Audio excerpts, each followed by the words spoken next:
Nadine Dorries has always been a passionate Boris Johnson ally. Perhaps that explains why, as the latest Tory leadership race got underway, her attitude to the possibility of a Johnson loss was always less party unity and much more watch the world burn. Here's what she had to say when Johnson finally withdrew from the race, leaving the way open for a Sunak premiership. Boris Johnson would have won members' votes, already had a mandate from the people. Rishi and Penny, despite requests from Boris, refused to unite, which would have made governing utterly impossible. Penny actually asked him to step aside for her. It will now be impossible to avoid a general election. This isn't the first time Dorries has threatened her fellow Tories with the prospect of a general election. When Sunak took the lead in the race, she tweeted this: "If Rishi Sunak were to win, the focus of the Privileges Committee, I am absolutely certain, would move straight onto Rishi Sunak and what he knew in order to embolden Labour calls for a general election. With Rishi, we will be in general election territory within weeks." Why the Privileges Committee focusing on Rishi Sunak would be a problem and them actually investigating Boris Johnson would not is unclear. Also a question, what did Rishi know, Nadine? So it's not hard to see what she said there as a little bit of a threat. They'll be asking what Rishi Sunak knows. Maybe Nadine Dorries knows what he knows. I hope she reveals all. That would be entertaining. It has, of course, though, been a trying period for Dorries since Johnson resigned as Prime Minister, and his withdrawal from the race can't have been easy. But she has managed to show a lot more restraint than she did in 2016. That was the last time Johnson unexpectedly quit a leadership race.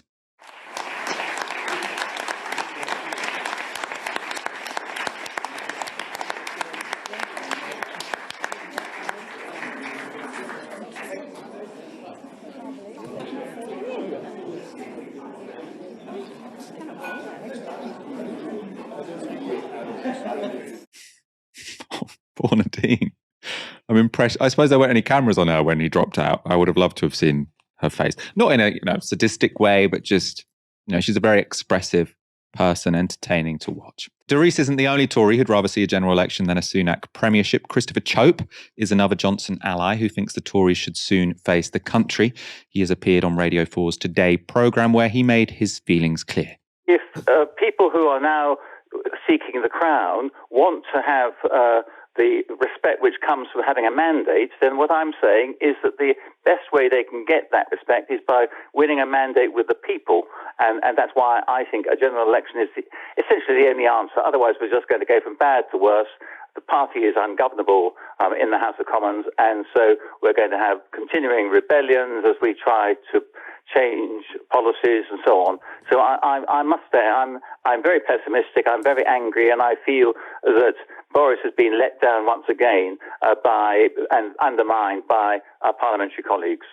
Another furious Johnson supporter is Zach Goldsmith, who tweeted this after Johnson withdrew: "I don't see how we can have a third new Prime Minister and a policy programme that is miles away from the original manifesto without going to the country.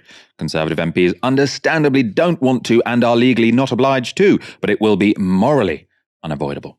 Ash, what is your take on this? I mean, we've got a couple of MPs there, one Lord saying we need a general election. Of course, we'd need a few more Tories in that to actually bring one about. Will this actually be a threat that they sort of use against Rishi Sunak to try and get some leverage, perhaps?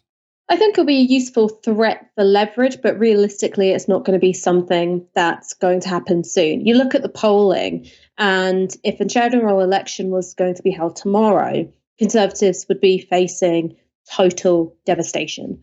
So no MP who wants to hold on to their very cushy job with all the lovely expenses and prestige that comes with it is going to be voting in favour of a general election unless they're confident that they've got, something even cushier waiting for them on the outside world. Now, that might be the case for somebody like Zach Goldsmith, but that's not going to be the case for someone who's only really been in politics for a couple of years, maybe only since the 2019 election. So I think that there will be a sense of knuckling down, get behind the government, because don't forget the general election threat is something that works both ways. It's something that Rishi Sunak is also able to leverage against unruly backbenchers.